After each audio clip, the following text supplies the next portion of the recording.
बिस्मिल्लाहिर्रहमानिर्रहीम।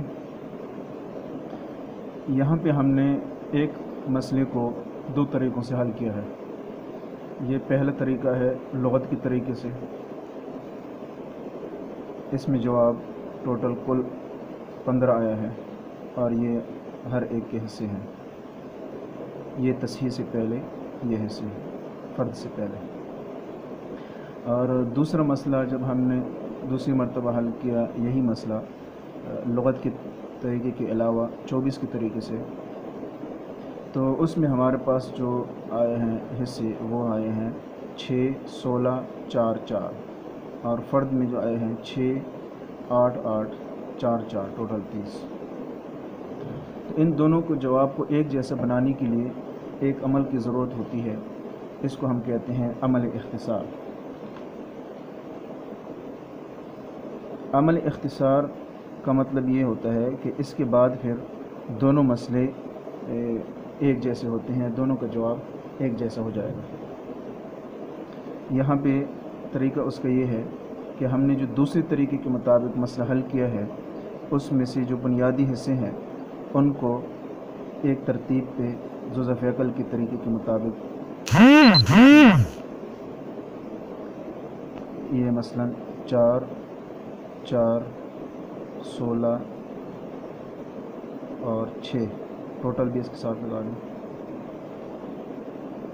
तो इसको ऐसे जुज़ फ़ैक़ल के तरीके के मुताबिक ऐसे लिखेंगे।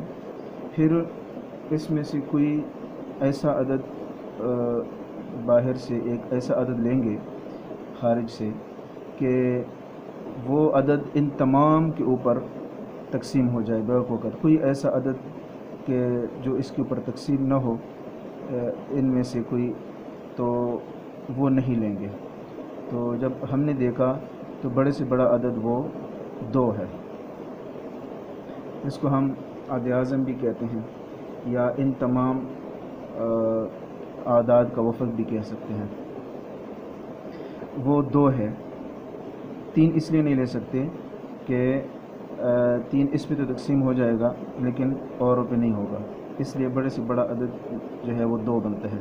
तो लिहाजा 2 तकसीम किया उस 2 दूनी 4, 2 दूनी 4, 8 दूनी 16, 3 दूनी 6 और 15 दूनी 30। अब ये एक ऐसा अमल है कि इसके मुताबिक ये जो पहला मसला हमने लुग़त के तरीके से हल किया था ये इसके मुताबिक हो गया। देखें जहाँ पे हमारे पास इस मसले में खावंद को 6 मिलता है तो यहाँ पे 3 मिलता है। अब इस अमल के बाद जहाँ पे ये दूसरे मसले में दूसरे तरीके के मुताबिक 6 जहाँ पे लिखा हुआ है वहाँ पे आप लिखेंगे ये 3 लिखेंगे, और जहाँ पे 16 लिखा हुआ है वहाँ पे 8 लिखेंगे, और जहाँ पे 4, 4 लिखा हुआ है वहाँ पे 2 और 2, जहाँ पे 30 लिखा है वहाँ पे 15 लिखेंगे। तो ये गोया कि पहले तरीके के मुताबिक हो गया है।